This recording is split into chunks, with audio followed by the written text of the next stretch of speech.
Hello dear students, I am Samit sir, your chemistry mentor. और आज आपका इस वीडियो में बहुत बहुत स्वागत है। हमने सोचा था कि बरसात होगी, लेकिन यहां पर तो तूफान आ गया। एमएचटी सीईटी वॉरियर्स ने ऐसा कमाल दिखाया कि इस मॉक टेस्ट देने के लिए स्टूडेंट्स का सैलाब आ गया। Thank you so much, a very heartfelt thank you from me and the team. आपने इतना बढ़िया रिस्पॉन्स दिया मेरी तैयारी को लेकर के। आई रिमेंबर जब हम इसका पहला वीडियो शूट कर रहे थे तो हमें पता था that the test will do well, लेकिन आप सभी ने हमें इतना प्यार दिया कि मेरी तैयारी MHT CET mock test by Target Publications ये एक हिस्टोरिक सक्सेस रहा। अब जरा बात कर लेते हैं पेपर के बारे में। ओवरऑल जो बच्चों ने परफॉर्म किया उसमें क्या स्टैटिस्टिक्स रहे, ऐसे कौन से इंपॉर्टेंट टॉपिक्स थे जो बच्चों ने या तो स्किप कर दिए या उनको करेक्ट आए या उनको रॉन्ग आए। तो एक aggregated data with such a big sample size आज हम यहां पर रिव्यू करने वाले हैं, एनालिसिस करने वाले हैं पेपर का। यहां आपको स्ट्रैटेजीज मिलेंगी कि आपको क्या करना चाहिए आने वाले अटेम्प्ट के लिए, यानी कि 6 अप्रैल के लिए, ताकि आप अपने मार्क्स और बढ़ा सकें और एक बेहतर रैंक पा सकें और फाइनली जाकर एमएचटी सीईटी में आप अपनी एक्सपेक्टेशंस से भी अपने आप को आउट परफॉर्म कर सकें। तो आओ अब बात करते हैं सब्जेक्ट वाइज टॉपिक्स की। एक ओवरव्यू देखते हैं, क्योंकि कुछ टॉपिक्स ऐसे थे जो बच्चों ने अटेम्प्ट किए और वो काफी हद तक सही भी थे। कुछ ऐसे टॉपिक्स थे जो बच्चों ने अटेम्प्ट तो किए पर वो गलत निकले। और कुछ टॉपिक्स तो ऐसे थे जिनका नाम ही काफी था, उन्हें देखते ही बच्चों ने हाथ जोड़ा और निकल गए आगे। तो अगर हम फिजिक्स की बात करें तो these are some of the areas जहां पर बच्चों ने काफी अच्छा परफॉर्म किया है। तो you see laws of motion, motion in a plane, magnetic materials, rotational dynamics and AC circuits. ये वो टॉपिक्स हैं जहां पर बच्चों ने अटेम्प्ट किया है और ज्यादातर उनके जो अटेम्प्ट्स हैं वो करेक्ट भी है। अगर हम बात करें उन टॉपिक्स की जो बच्चों ने अटेम्प्ट तो किए हैं लेकिन उनको रॉन्ग आए हैं, तो पूरे एग्रीगेटेड डेटा में से ये topics current, electricity, electrostatics, superposition of waves, semiconductor devices and gravitation, these are some of the topics जो बच्चों ने गलत मार्क किए हैं। अब मैं इसको किस तरह से इंटरप्रेट कर सकता हूं? If I am a student, it is very important for me to understand what to take away from this. मान लीजिए अगर ऐसा है कि ये जो टॉपिक्स हैं, मान लो अगर मैं करंट इलेक्ट्रिसिटी में स्ट्रांग हूं, मुझे करंट इलेक्ट्रिसिटी अच्छी तरह से आता है, तो ये डेटा जो है ये मुझे एक कॉन्फिडेंस देता है कि मैं तो बोनस में हूं, क्योंकि बाकी लोगों के लिए करंट इलेक्ट्रिसिटी एक वीक टॉपिक है लेकिन मेरे लिए वो स्ट्रांग है। तो आप उन टॉपिक्स को देखो जो यहां पर वीकेस्ट एरियाज में बताए गए हैं, लेकिन आपको वो टॉपिक्स आते हैं बहुत अच्छे से। अब इसको देखने का एक और तरीका भी है, वो टॉपिक्स जो यहां पर स्ट्रांग एरिया है लेकिन वो आपकी वीकनेस है। मान लो अगर ऐसा है कि मुझे for example motion in plane नहीं आता, I am not very confident in it, तो मेरे लिए ये एक खतरे की वार्निंग है कि बाकी लोगों को मोशन इन अ प्लेन आ रहा है और मुझे नहीं आ रहा। So it's like a warning sign और मुझे उस चीज के ऊपर काम करने की जरूरत है। काम कैसे करेंगे, क्या टिप्स एंड ट्रिक्स होंगे, थोड़ा सा उसके बारे में भी बात करेंगे, लेकिन ये डेटा आपको एक ओवरव्यू बता रहा है कि ज्यादातर बच्चों ने क्या सही अटेम्प्ट किया है और क्या गलत अटेम्प्ट किया है। यहां तक कि ये ऐसे कुछ टॉपिक्स हैं जो काफी हद तक बच्चों ने स्किप किए हैं। Thermal properties of matter, gravitation, laws of motion, motion in a plane and sound. अब आप बोलोगे कि सर यहां पर gravitation, laws of motion and motion in a plane strongest और वीकेस्ट एरियाज में भी आए हैं।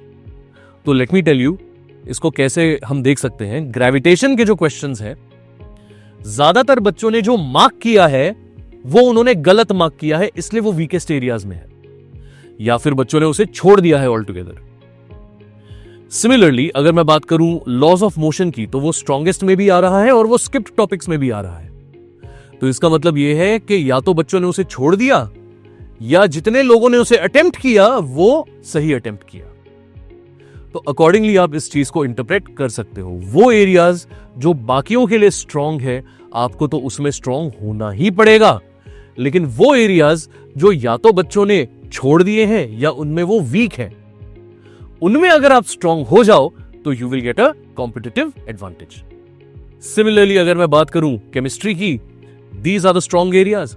Hydrocarbons, states of matter, some basic concepts of chemistry जिसको हम मोल कॉन्सेप्ट भी कहते हैं, केमिकल काइनेटिक्स, रेडॉक्स रिएक्शंस। और ये बात मैं आपको एज अ केमिस्ट्री टीचर बता सकता हूं कि P block elements, GOC, aldehydes, ketones and carboxylic acids, electrochemistry, even काफी हद तक सॉल्यूशंस भी, ये वो चैप्टर्स हैं जो बच्चों को या तो डिफिकल्ट लगते हैं या फिर उसमें बहुत सारी मिस्टेक्स करते हैं। तो एक तरह से ये जो मेरा एक्सपीरियंस है वो भी यहाँ पे वैलिडेट हो जाता है। At the same time these are some of the topics जो बच्चों ने काफी हद तक स्किप कर दिए। ये भी एक तरह से मेरा एक्सपीरियंस यहाँ वैलिडेट हो जाता है, क्योंकि green chemistry and nano chemistry, adsorption and colloids, chemistry in everyday life, ये ऐसे टॉपिक्स हैं जो अक्सर बच्चे इसको स्किप कर देते हैं। अब जैसे एडसॉर्प्शन एंड कोलॉइड्स है या केमिस्ट्री इन एवरीडे लाइफ है, ये वो टॉपिक्स हैं जो जेई के सिलेबस में रिड्यूस हो चुके हैं, लेकिन सीईटी के सिलेबस में अभी भी हैं। तो जब बच्चे जेई की तैयारी करते हैं तो इसको पढ़ते नहीं है, तो सीईटी में भी एक तरह से इसको स्किप ही कर देते हैं, राइट? तो you have to be very careful. यहां से क्वेश्चंस आते हैं और यहाँ के क्वेश्चंस एक्चुअली इतने ज्यादा डिफिकल्ट भी नहीं होते। तो ये हाथ के मार्क्स हैं जो आपको छोड़ने नहीं है। उसके अलावा केमिकल थर्मोडायनेमिक्स के क्वेश्चंस जो है काफी हद तक बच्चों ने स्किप किए हुए हैं। एंड अगर आपको चाहिए केमिकल थर्मोडायनेमिक्स, अगर आप स्ट्रॉन्ग करना चाहते हो ऑन अ कंसेप्चुअल लेवल, तो ऑलरेडी हमारी एक प्लेलिस्ट है केमिकल थर्मोडायनेमिक्स की, हमारे टारगेट पब्लिकेशंस चैनल के ऊपर, आप जाके उसको देख भी सकते हो, राइट? तो एक्चुअली देखा जाए तो इतना डिफिकल्ट चैप्टर नहीं है। Now coming to maths, these are some of the strong areas: straight line, permutations and combinations, trigonometry 2, circle and pair of straight lines.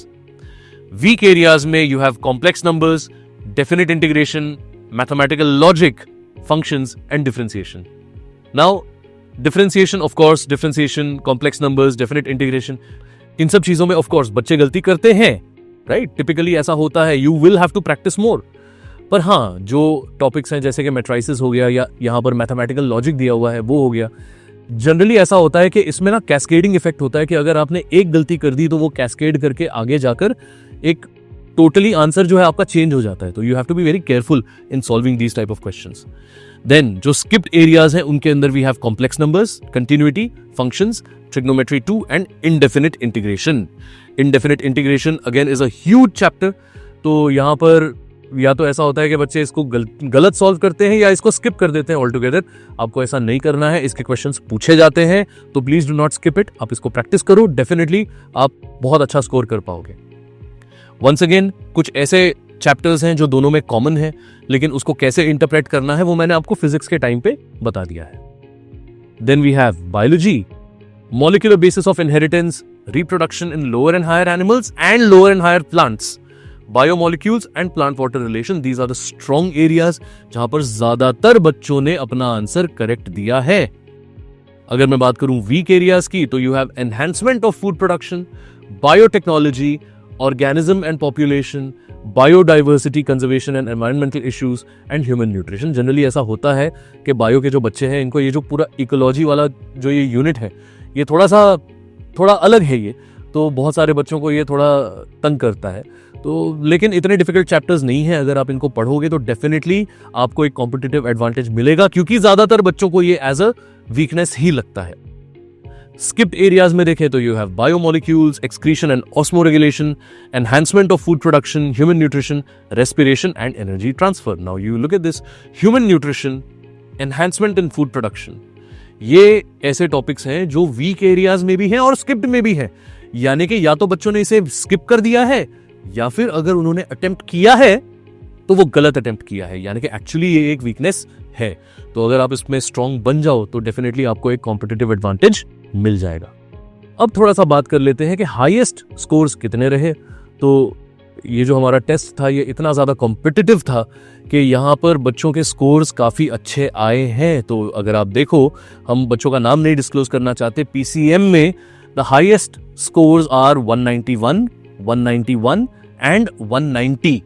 और अगर मैं पीसीबी की बात करूं तो इट इज 170, 168 एंड 165। तो you can see that the papers were highly competitive and definitely अगर आप अच्छे से तैयारी करेंगे तो अगले अटेम्प्ट में आप और भी अच्छा कर सकते हैं।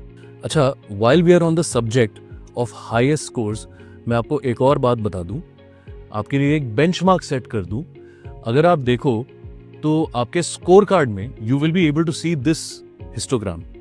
तो ये जो है PCM, राइट, फिजिक्स, केमिस्ट्री और मैथ्स का एक हिस्टोग्राम है। यहां पर आप देख सकते हो कि जो हाईएस्ट स्कोर है in physics, the score to beat is 48। ये हमारे टॉपर का स्कोर रहा है।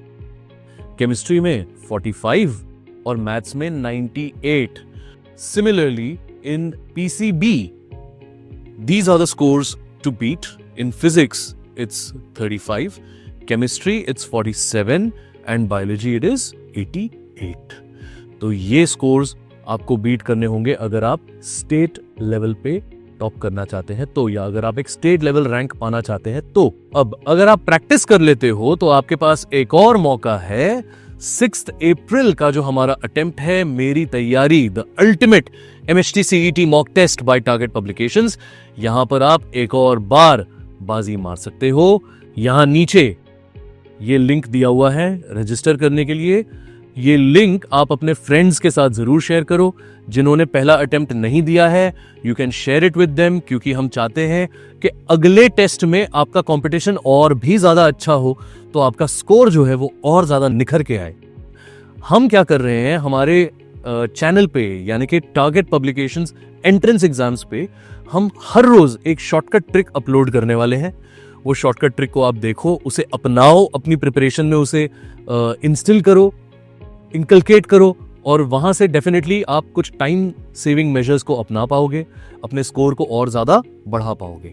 ओवरऑल आपको क्या करना है, आपको इस टेस्ट से सीख लेनी है कि आपके वीक एरियाज क्या हैं, आपके स्ट्रॉन्ग एरियाज क्या हैं। ऑफ कोर्स आपके पास आपके इंडिविजुअल स्कोर कार्ड्स हैं ही, उसमें सारा डिटेल्ड एनालिसिस है। उसे देखकर, हमारे शॉर्टकट्स को यूज करके और फ्रेंड्स को रजिस्ट्रेशन करवा के आप और अच्छे से तैयारी कर सकते हो। यहां पर जैसे ही 6 अप्रैल का टेस्ट होगा, अगले दिन आपको रिपोर्ट मिल जाएगी। आपको यह पता चलेगा कि आपकी प्रोग्रेस कितनी रही है। तो इन शॉर्ट मैं सिर्फ इतना कहूंगा कि अगले अटेम्प्ट में अगर आपको जीतना है ये मैदान, तो फॉलो करो हमारे टिप्स एंड ट्रिक्स, प्रैक्टिस करो। इतना सिंपल सा है plan. Thank you so much again कि आपने हमारे टेस्ट को इतना बड़ा ग्रैंड सक्सेस बनाया। डेफिनेटली अगर आप चाहते हो ये शॉर्टकट ट्रिक्स एंड टिप्स, तो बेल आइकन दबाओ, सब्सक्राइब करो, हमारे चैनल को शेयर करो, वीडियोस को लाइक करो। टिल देन MHT CET की तैयारी फुल जोश में।